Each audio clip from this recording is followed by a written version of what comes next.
Welcome to exam Guruji भाई Arvind sir. RRB group D NTPC या कोई भी अगर एग्ज़ाम की तैयारी अगर आप कर रहे हैं तो आप सही जगह पे हैं, क्योंकि मैं वही कंटेंट लेके आता हूं जो आपके परीक्षा के लिए एक कैप्सूल होता है। और अगर आप हमारे साथ जुड़े हैं तो मैं दावे के साथ कहता हूं कि सिलेक्शन आपका पक्का होगा, लेकिन प्रैक्टिस आपको ज़रूर करनी पड़ेगी, क्योंकि बिना प्रैक्टिस के सिलेक्शन नहीं हो सकता। प्रैक्टिस करने से क्या होता है, आपको हर टाइप के प्रश्न देखने को मिलते हैं, और जब आपके नज़रों से हर टाइप के प्रश्न गुजरते हैं तो वहाँ आप चुटकियों में प्रश्न को हल कर पाते हैं। तो चलिए हम प्रश्न को सॉल्व करेंगे ज़्यादा टाइम ना वेस्ट करते हुए, क्योंकि जो बच्चा पढ़ेगा वो 100% सिलेक्शन लेगा। ज़्यादा ज्ञान देने से कोई फ़ायदा नहीं है। चलिए हम पहले प्रश्न की तरफ बढ़ते हैं। सबसे पहले मैं आपको बता दूं, चैनल पे नए हैं तो चैनल को सब्सक्राइब कर लीजिएगा और वीडियो को लाइक कर दीजिएगा, ठीक है। कब? जब वीडियो आपको अच्छी लगेगी तब। तो चलिए देखते हैं। यदि किसी संख्या का 37.5 मतलब 37 सही 1/2% 1800 है, तो उसी संख्या का 62 सही 1/2% कितना होगा? आपसे ये पूछा गया है। बहुत ही इजी प्रश्न है।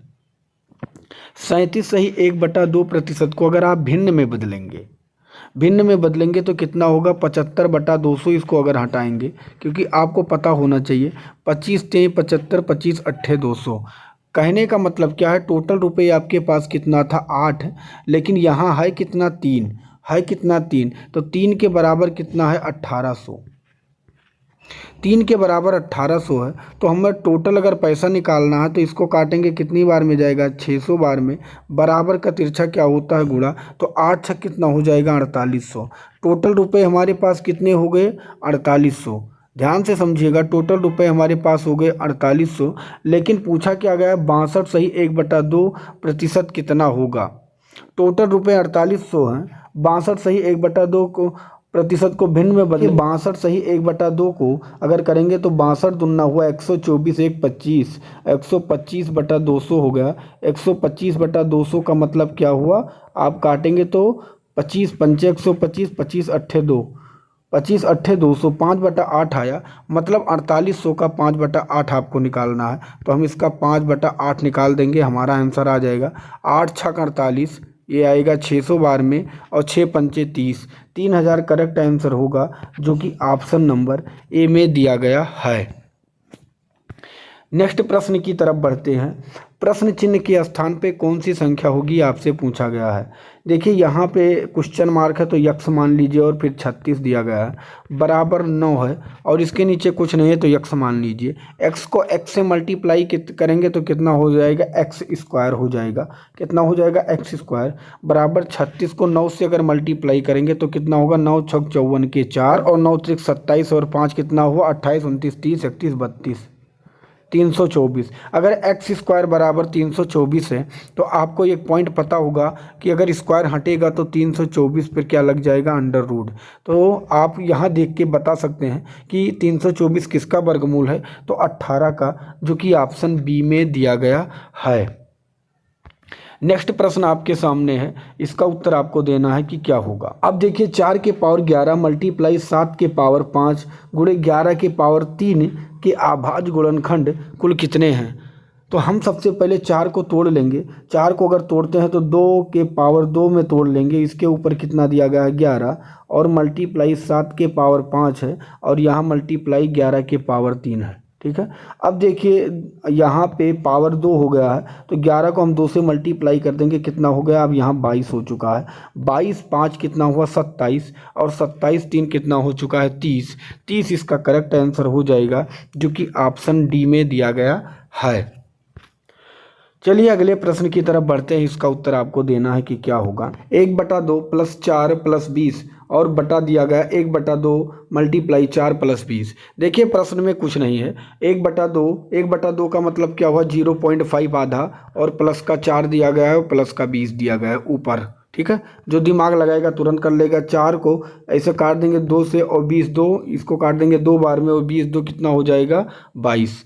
नीचे कितना आ गया? 22। ऊपर आप जोड़ेंगे 20 4 24, तो होगा ऊपर जो आपका आया जोड़ने पे कितना आया? 24.5। नीचे जोड़ने पे आया 22, ठीक है। इसको आप छोटा भी कर सकते हैं। देखिए 24.5 और 22 को अगर आप काटेंगे तो पॉइंट के बाद एक संख्या है, यहाँ जीरो कर दीजिए। 5 चौक 20, 5 चौक 20 और 5 चौक 20, 5 नवा 45, 49/44 इसका करेक्ट आंसर होगा, जो कि ऑप्शन डी में दिया गया है, इनमें से कोई नहीं।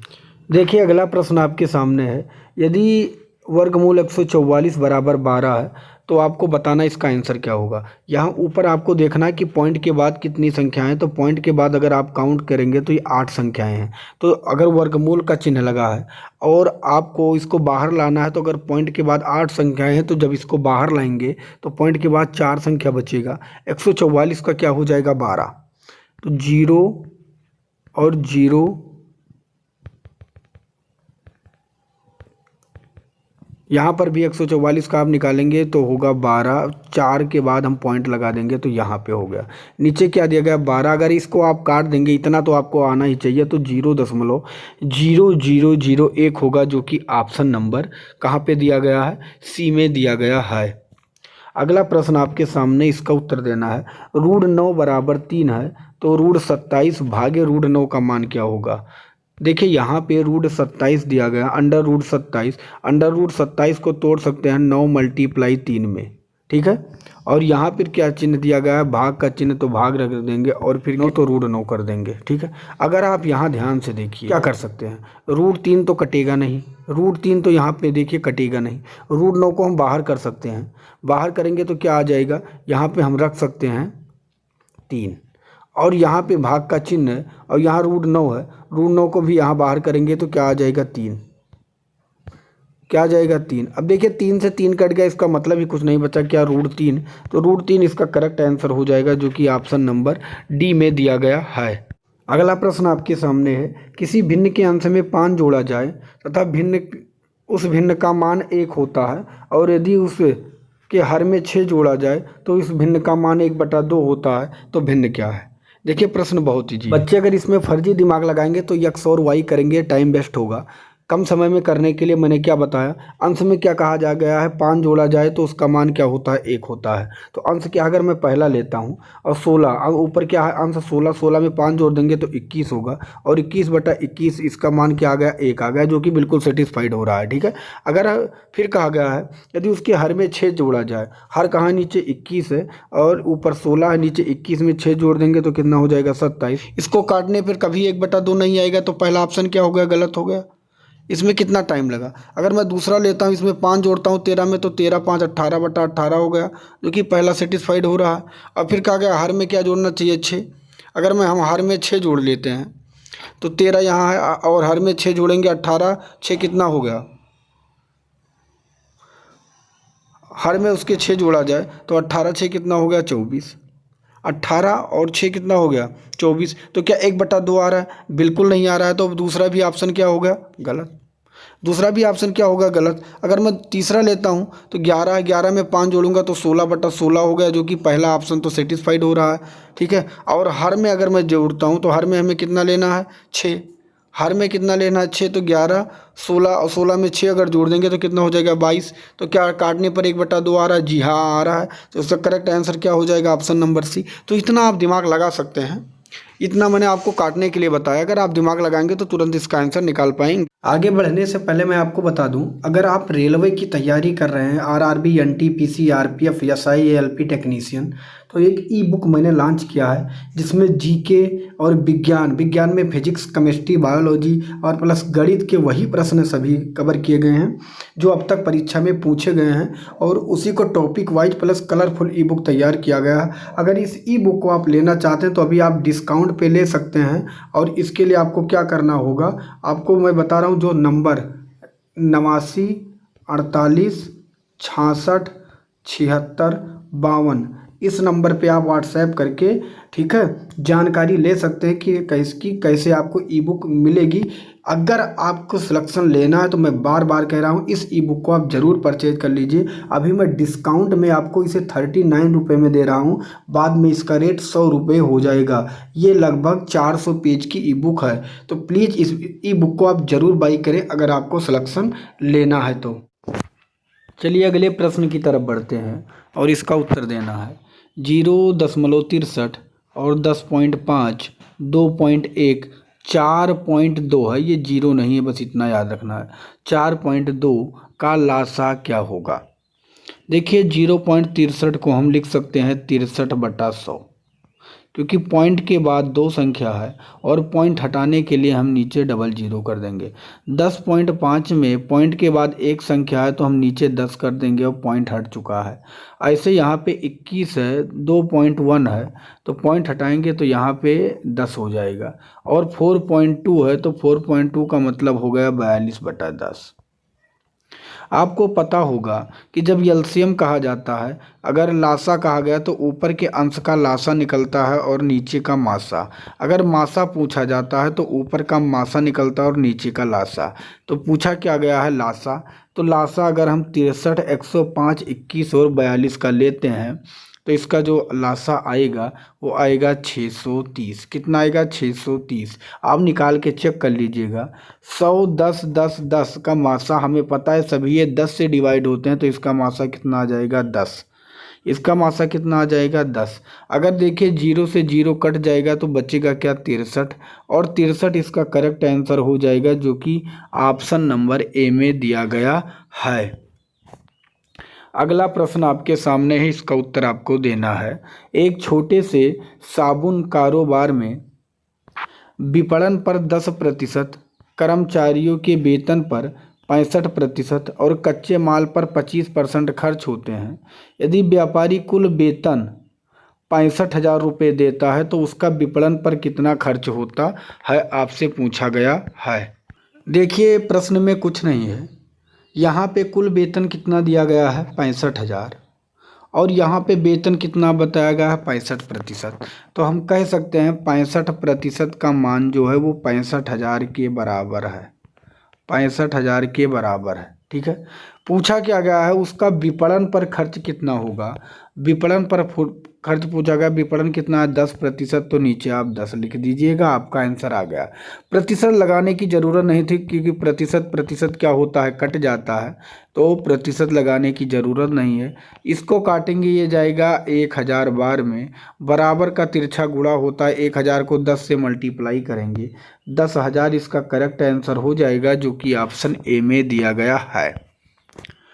चलिए अगले प्रश्न की तरफ बढ़ते हैं। इसका उत्तर आपको देना है कि क्या होगा।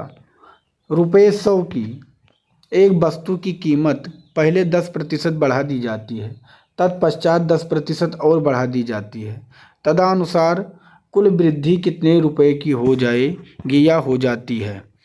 देखिए पहले अगर रुपये आपके पास 100 है और उस पर आप 10% बढ़ाएंगे तो कितना हो जाएगा? आप सभी को पता है कि 110 रुपये हो जाएगा। कितना हो जाएगा? 110 हो जाएगा।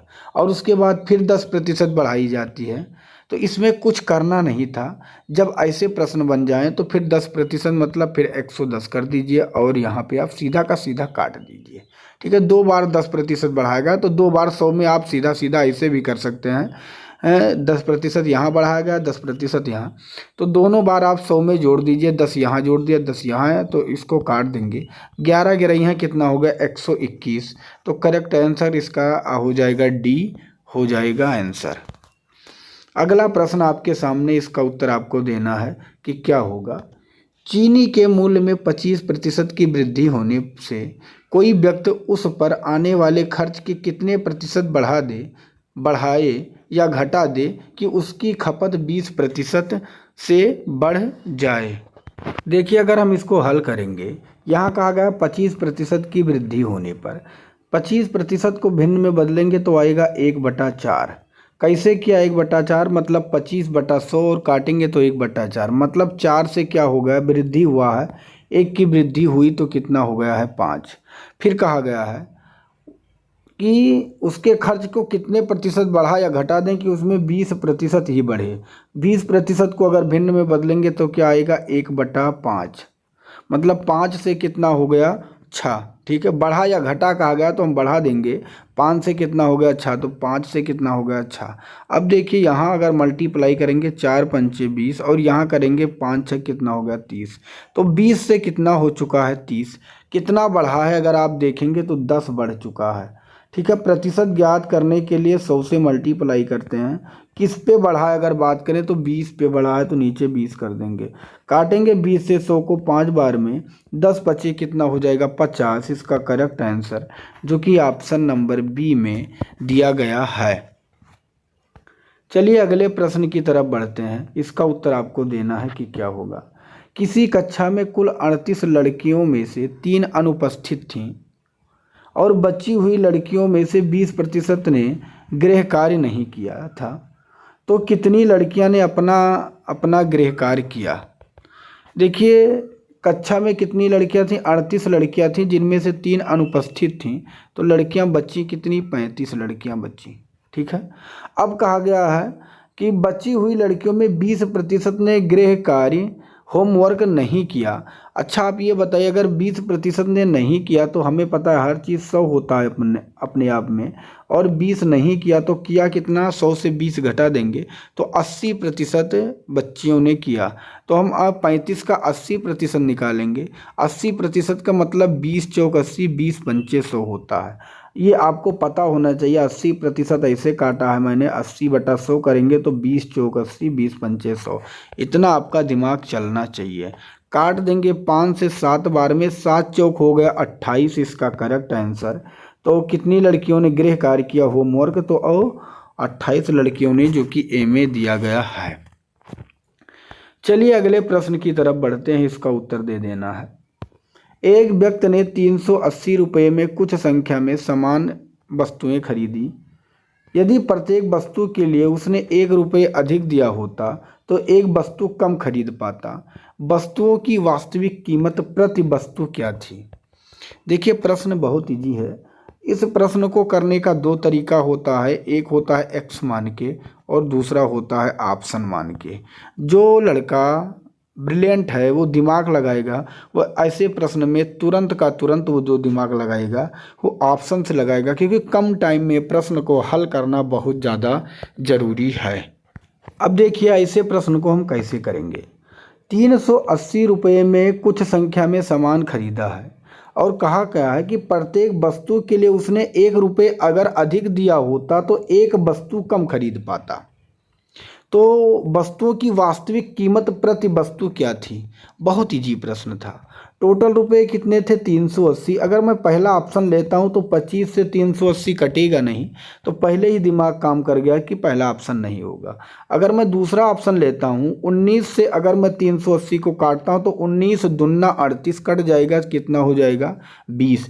तो उसने अगर एक वस्तु 19 रुपये में खरीदा और 380 से आपने डिवाइड किया तो कितनी वस्तु खरीदा उसने, 20 वस्तु। लेकिन कहा क्या गया था कि प्रत्येक वस्तु के लिए उसने 1 रुपये अधिक दिया होता। देखिए कितना रुपया माना था 19, अगर 1 रुपया अधिक दिया होता तो कितना हो जाता 20, और 20 से अगर आप फिर 338 में भाग देते तो कितना आता 19। तो बस आपका आंसर आ गया है, क्योंकि कहा गया अधिक दिया होता तो एक वस्तु कम खरीद पाता। देखिए 20 पहले खरीदता था, फिर कितना खरीदा 19, जो कि एक वस्तु कम है। इससे ये पता चल गया इसका correct answer option number B सही हो जाएगा। तो थोड़ा सा लॉजिक दिमाग लगाना है, प्रश्न में कुछ नहीं है, चुटकियों में हल कर पाएंगे आप। अगला प्रश्न आपके सामने, इसका उत्तर आपको देना है। देखिए ये वही प्रश्न है जो परीक्षा में बार बार रिपीट हुए हैं। मैं अपने तरफ से एक भी प्रश्न नहीं रखता हूँ। अगर आप हमारे साथ जुड़े हैं तो मैं दावे के साथ कहता हूँ सिलेक्शन होगा, लेकिन मेहनत आपको करनी पड़ेगी। 2 लगातार छूट 10% तथा 15% के बराबर एक छूट कितने प्रतिशत की होगी। देखिए हर चीज़ अपने आप में क्या होता है 100 होता है। क्या होता है 100 होता है, जिसमें से पहले आपको 10 की छूट मिल गई, 100 में 10 की छूट मिल गई तो कितना हो बचा, आप कहेंगे 90 बचा। देखिए जब टोटल छूट पूछा जाए आपसे तो कुछ करना नहीं था। यहाँ पे एक 10% की छूट है, एक 15% की छूट है। 100 से 10 घटाएंगे कितना होगा 90, और यहाँ 100 से 15 घटाएंगे कितना होगा 85, बटा क्या कर देंगे 100। आपका आंसर आपके सामने आ जाएगा। 0 से मैंने 0 काट दिया। अब 9 से 85 में अगर आप गुणा करते हैं तो 9 पचे 45 के 5 और 9 अठे 72, और 72 में फिर आप 4 जोड़ेंगे तो 72 4 कितना हो गया 76। अब देखिए यहाँ हो गया 765/10। अगर इसको काटेंगे तो हमें पता है जीरो लगा, जीरो हट जाएगा तो क्या आ जाएगा 76.5। 76.5। हर चीज़ अपने आप में क्या होता है 100 होता है, मैंने क्या बताया 100 होता है, लेकिन बचा कितना 76.5 बचा।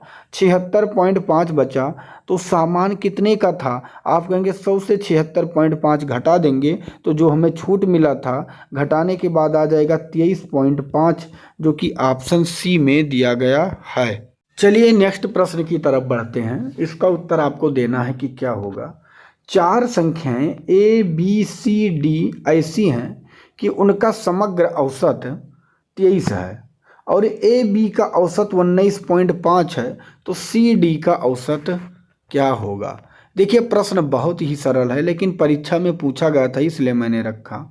यहाँ कितनी संख्याएं थी 4, जिनका औसत 23 है। तो अगर आप 23 को मल्टीप्लाई 4 करेंगे तो आपका आएगा 4 3 12 और 4 दूनी 8 1 9, कितना आ गया 92।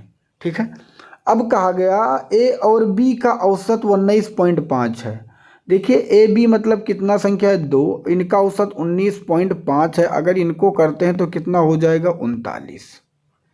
देखिए यहाँ कितना संख्या था 4, जिसमें से ए बी यहाँ 2 संख्या निकल गया, तो बचा क्या केवल आपके पास सी डी। तो इसके लिए हम अगर इनको घटा देंगे 92 में से 39, तो हमारा सी डी का मान आ जाएगा। तो अगर हम 92 में से 39 घटाते हैं तो 12 से 9 जाएगा, 12 से 9 जाएगा तो यहाँ बच जाएगा 3, 8 से 3 जाएगा तो बच जाएगा 5, कितना आ गया 53। इसमें कितने लोग थे सी डी, इसके लिए हम क्या करेंगे 2 लोग हैं तो हम 2 से इसे भाग दे देंगे, तो 2 दूनी 4 और 2 छक 12। अगर आप इसको डिवाइड करेंगे तो 26.5 आ जाएगा, जो कि ऑप्शन सी में दिया गया है। चलिए नेक्स्ट प्रश्न की तरफ बढ़ते हैं। इसका उत्तर आपको देना है कि क्या होगा।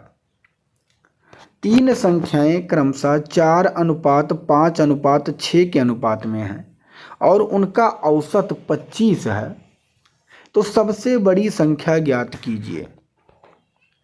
देखिए प्रश्न में क्या है कि कितनी संख्याएं हैं 3, ठीक है, और इनका औसत कितना है 25। अगर हम 25 से मल्टीप्लाई कर देंगे तो हमारा टोटल नंबर मिल चुका है, टोटल संख्या मिल चुका है, कितना है 75। कितना है 75। अब इनका अनुपात क्या है 3 है, 4 5 6। ठीक है, 4 5 6 तीनों जोड़ेंगे तो कितना हो जाएगा 4 5 9 और 6 15, 15 हो गया और 15 का मान है 75। 15 का मान है 75। पूछा क्या गया सबसे बड़ी संख्या, तो इन तीनों में सबसे बड़ी संख्या क्या आप कहेंगे 6, तो नीचे 6 लिख देंगे। 15 से 75 को काटेंगे 5 बार में, बराबर का तिरछा गुणा होता है 6 पंचे 30, जो कि ऑप्शन सी में दिया गया है। चलिए अगले प्रश्न की तरफ बढ़ते हैं और इसका उत्तर देना है कि क्या होगा। देखिए प्रश्न कितनी बार परीक्षा में पूछा गया है जिसकी कल्पना आप नहीं कर सकते हैं। ऐसे प्रश्न को इग्नोर बिल्कुल नहीं करना है, क्योंकि ये परीक्षा के लिए रामबाण हैं। दिया गया है 2 संख्याएं का अनुपात 5:6 है। यदि उन दोनों संख्याओं में 6 जोड़ दिया जाता है तो अनुपात 7:8 हो जाता है, तो संख्या बताइए। देखिए हम अगर बात करें तो ये प्रश्न बहुत ही इजी हो चुका है। अगर आप चाहें तो इसको तुरंत कर सकते हैं। देखिए इसमें कुछ नहीं था, ऑप्शन द्वारा भी कर सकते हैं और डायरेक्ट भी कर सकते हैं। चलिए हम डायरेक्ट करेंगे। यहाँ 5 6 कहा गया तो मैं मानता हूँ एक संख्या 5 मतलब 5x है और दूसरी 6x है, और दोनों में 6 जोड़ने को कहा गया, तो दोनों में अगर हम 6 जोड़ते हैं तो +6 और +6 कर दें, जोड़ देते हैं तो उनका अनुपात 7:8 हो जाता है, तो यहाँ हम 7:8 कर देंगे। बराबर का तिरछा क्या होता है गुणा होता है। 8 से 5 में मल्टीप्लाई करेंगे तो 8 पंचे 40x होगा, ठीक है, और 8 को 6 में करेंगे तो 8 छक 48 होगा, बराबर लगाएंगे। फिर 7 को 6 से करेंगे तो 7 छक 42 होगा, ये 42 है, और 42x और 7 छक यहाँ पर भी कितना हो जाएगा प्लस का 42, ये आपका बन चुका है। देखिए यहाँ 40x है, यहाँ 42x है। अगर इस पार घटाएंगे तो बचेगा क्या, हमें पता है घट के आ जाएगा 2x बराबर, यहाँ 48 है और यहाँ 42 है, इसको घटाएंगे माइनस करेंगे, इस पार आएगा तो माइनस होगा तो बचेगा 6। 2 से या 6 को काटेंगे 3 बार में तो x का मान मिल चुका है 3। x का मान मिल चुका है 3, तो हम बस इस 3 से इसमें गुणा करेंगे, 3 पचे 15 और 3 छका 18। इसका करेक्ट आंसर हो जाएगा जो कि सी में दिया गया है।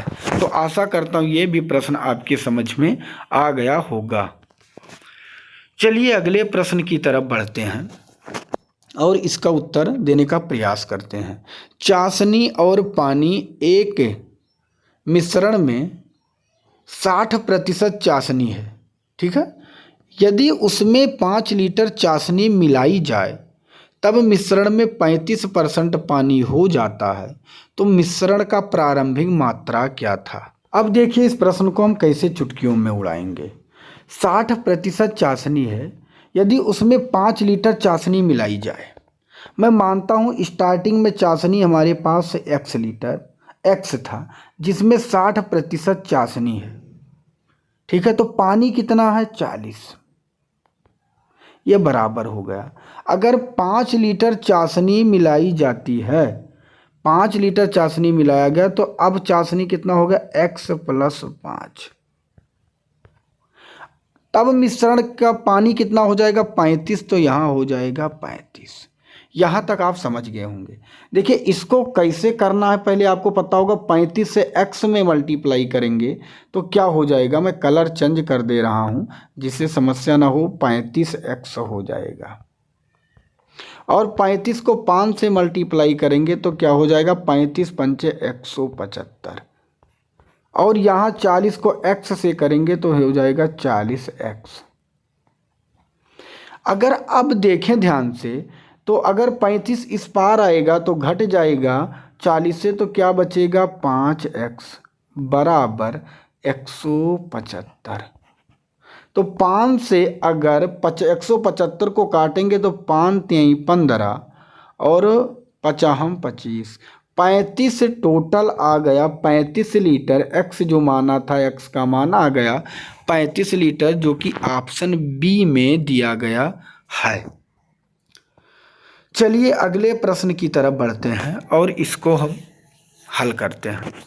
एक पिता अपने पुत्र से उम्र में 5 गुना है और 15 वर्ष बाद वह अपने पुत्र के उम्र का 2.5 गुना हो जाएगा, तो पिता की वर्तमान आयु क्या है, ये पूछा गया है। देखिए यहाँ भी बात करें तो प्रश्न बहुत सरल है। या आप यक्स मान के लगा लीजिए और यह सीधा आप सीधा का सीधा ऑप्शन द्वारा कर लीजिए। हम ऐसे प्रश्न को ऑप्शन द्वारा ही करते हैं और आप ही ऑप्शन द्वारा करिएगा, क्योंकि कम टाइम में प्रश्न करना बहुत ज़्यादा ज़रूरी है। तो कहा गया है पिता अपने पुत्र से उम्र में 5 गुना है। अब देखिए अगर पिता की उम्र में 35 मानता हूँ तो बच्चे की उम्र कितना होगी 7, क्योंकि 5 गुना तभी होगा 7 पचे 35, इतना तो दिमाग चलना चाहिए। 15 वर्ष के बाद 15 इसमें जोड़ेंगे तो क्या हो जाएगा, 7 में तो 22 और इसमें 15 जोड़ेंगे तो 35 15 हो जाएगा 50। ये कभी 2.5 नहीं होगा, या 22 दूना 44 जो कि 2.5 नहीं होगा, तो पहला ऑप्शन क्या हो चुका है, गलत। अगर दूसरा लेते हैं, अगर 40 है, ठीक है, तो इनकी उम्र कितना हो जाएगी 8, क्योंकि 8 पंचे क्या होता है 40, तभी 5 गुना होगा, ठीक। अब 15 वर्ष बाद कहा गया 8 में 15 जोड़ेंगे तो क्या कितना हो जाएगा, 15 8 23 और 40 में जोड़ेंगे तो कितना हो जाएगा 65, जो कि ये भी 2.5 गुना नहीं है, तो दूसरा ऑप्शन क्या हो जाएगा, गलत। मैं समझाने के लिए बताता हूँ, इतना दिमाग आप जब समझ लेंगे तो आसानी से हल कर पाएंगे। 45 इसका है तो 9 इसका है, 15 इसमें जोड़ेंगे तो 15 9 हो गया 24, कितना हो गया 24, और 15 इसमें अगर आप जोड़ेंगे 45 में तो ये हो गया 60। इसको काटते हैं तो 24 दूना 48 होगा और 12 फिर 24 पंचे 120 होगा। तो कितना आ गया, ढाई गुना। तो इससे ये पता चला इसका correct answer option number C सही हो जाएगा। ये समझाने के लिए मैंने आपसे बताया, इसलिए हमें हल करने में 45-50 सेकंड लग गया। लेकिन आपका दिमाग इतना काम करेगा कि ये कट नहीं रहा है, 2.5 गुना नहीं, ये ऑप्शन नहीं हो सकता। तेजी से आप हल कर पाएंगे। ठीक है, तो प्रश्न में कुछ नहीं है, दिमाग लगाने की ज़रूरत है। या तो आप अगर ऐसा नहीं करना चाहते हैं तो आप कहेंगे पिता की उम्र ऐसे इस तरह निकालना होगा, बच्चे की उम्र x है और पिता की उम्र कितना हो जाएगी 5x, और 15 वर्ष बाद कहा गया तो यहाँ 15 जोड़ेंगे और यहाँ 15 जोड़ेंगे, कितना हो जाता है 2.5 गुना, तो 2 दूनी 4, 1 5/2। इस तरह फिर आपको हल करना पड़ेगा। ठीक है, तो आप चाहे ऐसे हल कर लीजिए, चाहे जैसे, इसमें प्रश्न में कुछ है नहीं। चलिए अगला प्रश्न आपके सामने, इसका उत्तर देना है। स्वप्न, जानवी और ऋषि ने आपस में एक केक बांटा। स्वप्न के हिस्से में इसका 5/36 और ऋषि के हिस्से में 3/4 और बाकी का भाग जानवी के हिस्से में आया। तो जानवी को केक का कितना हिस्सा मिला? देखिए अगर प्रश्न ऐसे बने तो जो हर दिया गया है, हर को आप लासा ले लीजिए। तो 36 और 4 का अगर लासा लेते हैं तो इसका लासा आएगा केवल 36 ही। ठीक है, अब कहा गया है स्वप्न को 5/36 भाग मिलता है। तो अगर टोटल मैंने 36 माना, इसका 5/36 निकालेंगे तो 36 से 36 कट जाएगा और बचेगा क्या 5। ठीक है, बचेगा क्या 5। तो स्वप्न को कितना मिल चुका है 5 हिस्सा, यहाँ तक समझ गए। अब कहा गया ऋषि को हिस्से का 3/4, कितना टोटल था 36, इसका 3/4 अगर निकालेंगे तो 4 9 36 और 9 त्रिक कितना हो जाएगा 27, 9 त्रिक कितना हो जाएगा 27। तो ऋषि को कितना मिल चुका है 27। देखिए अब देखिए स्वप्न को 5 मिला, ऋषि को 27, अगर दोनों जोड़ लेंगे तो कितना हो जाएगा 27 5 32। टोटल कितना मैंने माना था 36, जिसमें से 32 ये हो गया, अगर घटा देंगे तो बचेगा कितना 4 किसको मिला जानवी को 4। पूछा गया पूरे केक का कितना हिस्सा था, पूरा केक कितना था 36, काट देंगे 4 एकम 4 4 9 36, 1/9 भाग था जो कि ऑप्शन बी में दिया गया है। तो आशा करता हूँ ये प्रश्न आपके समझ में आ गया होगा और ये था आज का लास्ट प्रश्न। अगर आप लोग प्यार और सपोर्ट करेंगे तभी क्लास मैथ की आने वाली है, नहीं मैथ की क्लास बंद हो जाएगी, क्योंकि मैंने 5 दिन लगातार मैथ का क्लास नहीं लिया। इतना मेहनत करने के बाद हर टाइप के प्रश्न आपके लिए लेकर आऊँ। अगर आप लोग थोड़ा भी रिस्पॉन्स नहीं करेंगे, अच्छा कमेंट नहीं करेंगे, मित्रों तक शेयर नहीं करेंगे तो थोड़ा सा मोटिवेशन नहीं आता है अंदर और वीडियो बनाने का मन नहीं करता। तो आपसे छोटी सी रिक्वेस्ट है, वीडियो को शेयर जरूर कर दिया करें और आपका प्यार और सपोर्ट बना रहा तो क्लास डेली मिलती रहेगी आपको। मेरा मानना है मुझे फर्जी वीडियो बनाना पसंद नहीं है, मैं वो कंटेंट आपको देना चाहता हूं जो आपकी परीक्षा में पूछा गया है और 100% फिर से पूछा जाए और सिलेक्शन आपका हो। ठीक है, तो मिलूंगा एक दूसरे नेक्स्ट वीडियो में, तब तक के लिए जय हिंद जय भारत।